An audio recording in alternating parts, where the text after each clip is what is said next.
Wakey, wakey. You remember who I am? Aerith.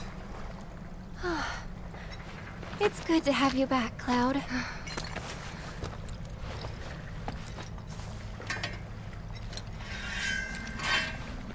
Sephiroth? I knew he was strong, but still. Those guys are looking for him too. They've gotta be. Yeah, I kinda get that feeling as well. Let's not lose him.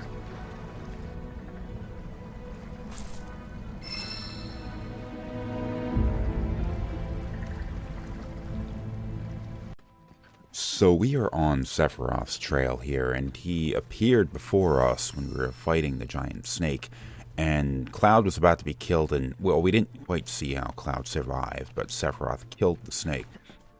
Of course, having previous knowledge of the original game, we know that we're not actually chasing Sephiroth here, we're chasing Jenova, and Cloud is being motivated to chase after Sephiroth and Jenova because he is in fact one of the Sephiroth clones, and it's just manifesting in him differently.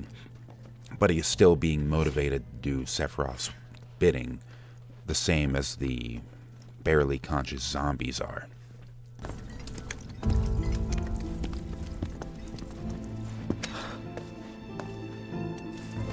He's here, isn't he?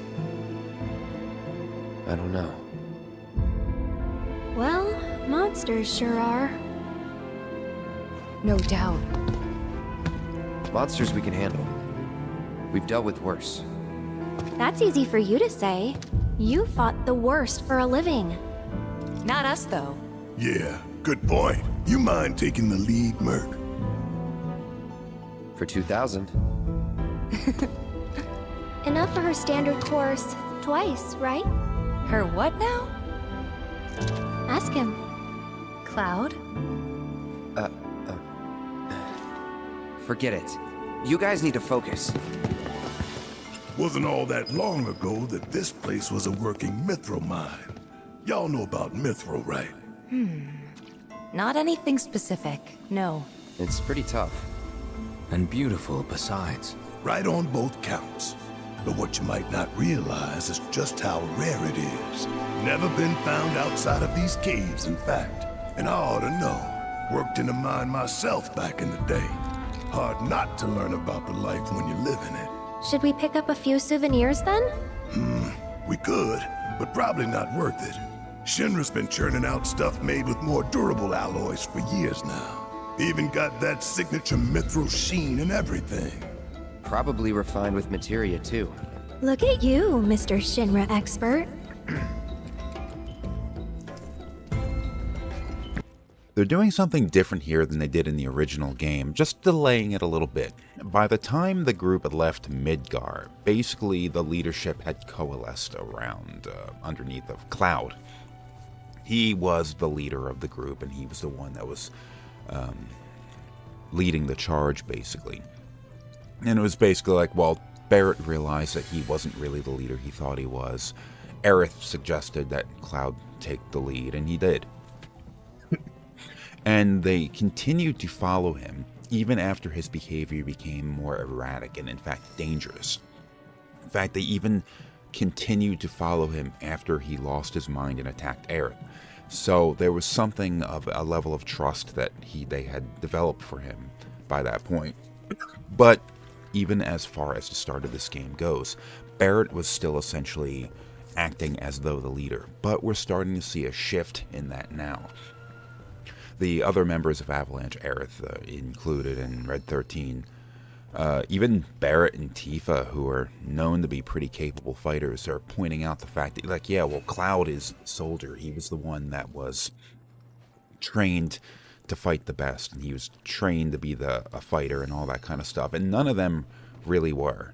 So, like, they're basically acknowledging, hey, Cloud, you're the guy we're not capable of this. You take the lead. And we're finally seeing that happen now. It's a few hours after it should have.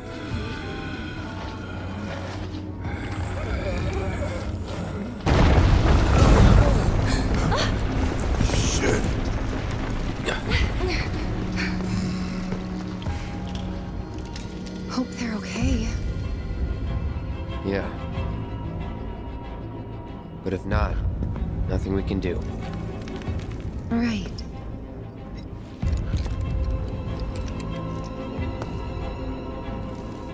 I don't know. We shouldn't just leave him. You know what? I'll go check. Okay, I'll come too. Nah, you stay.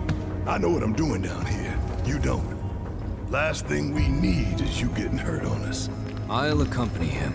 I'm no stranger to caves. Okay, if you're sure. Sorry to... I mean, thank you.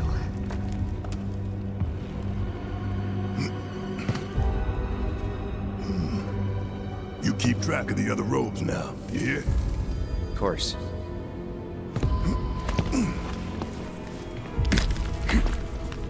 Careful down there!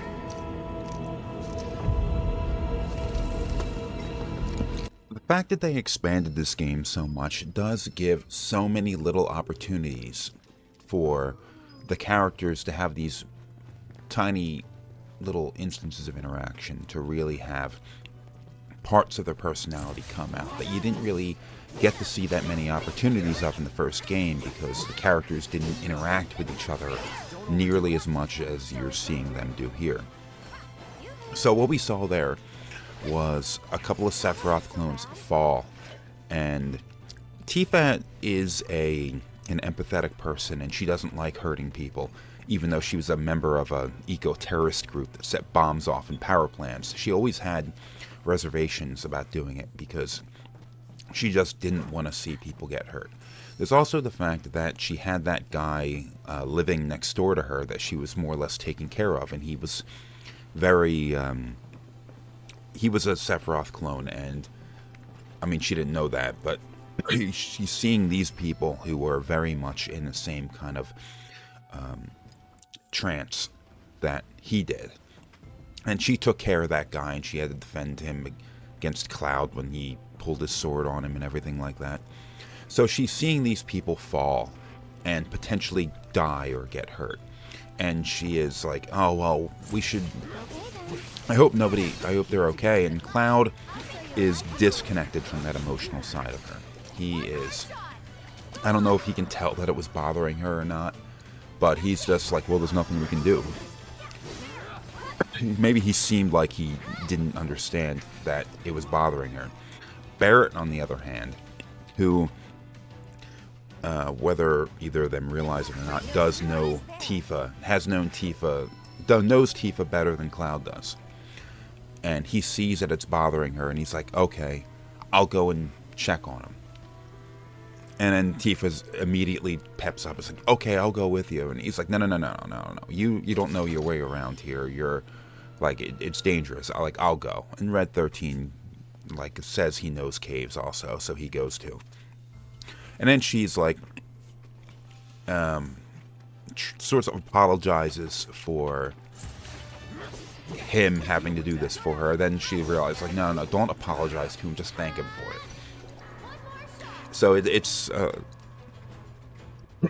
you see that these characters, like, you never really got too much of an impression that there was much of a friendship or anything between Tifa and Barrett. They were just people that worked together. And in this game, like, yeah, well, they're actually friends. And he went down there. I mean, the Sephiroth clones, knowing the original game, none of them make it out of this. Aside from Cloud, none of them make it out. As soon as Sephiroth is done with them, he just executes all of them. And really, maybe that was probably even the best thing for them, because there's not much. I mean, the lights are on, but nobody's home with these people.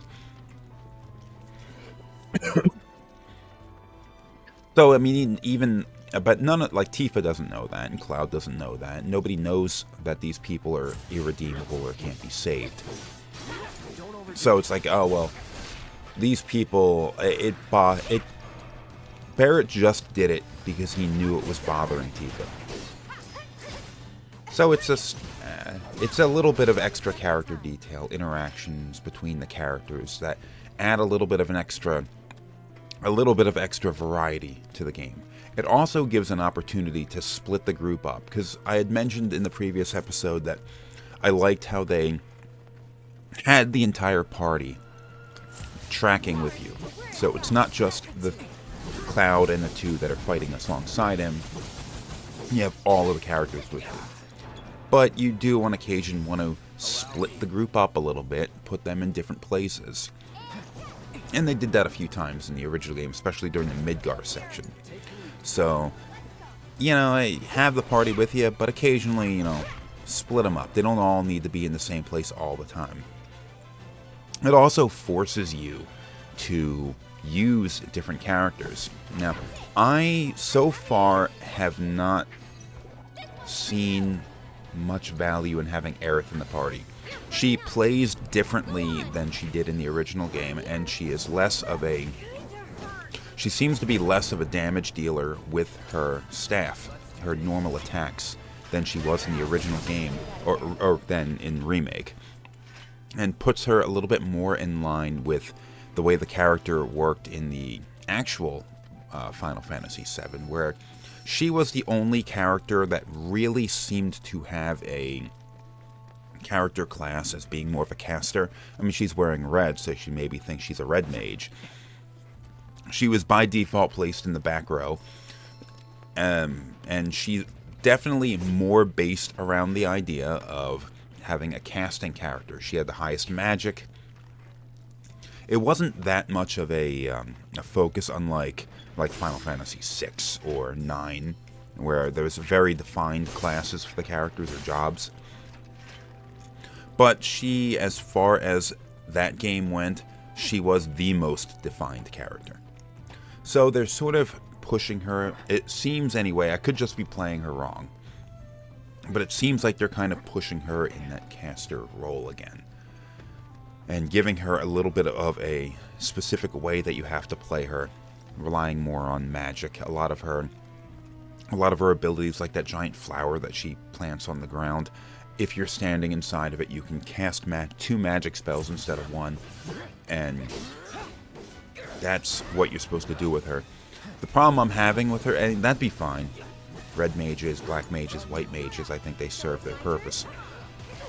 The problem I'm having it with this is she is not charging her ATB gauge particularly fast. And for a caster or doing all this other stuff, you kind of need to get your ATB gauge up. So perhaps there's something in the synergy thing, or the character leveling, whatever you call the system in this game, where you can choose perks for your character. Maybe there's something in there that can get her to charge her ATB gauge faster. Like I saw one for Tifa. Maybe there's something like that for Aerith. And if I could find that, her utility would increase. But so far, she's a little bit of a liability in the party. So, you know, I haven't taken much of a liking to her in combat in this game. But the game's forcing me to use her here, so okay, I'm gonna have to learn how to play as her. I am gonna split this episode up because I don't want it to be too long. So right up here, when we grab this minecart, I'm gonna cut this off, and in the second half, we're gonna go through the other part of the mine.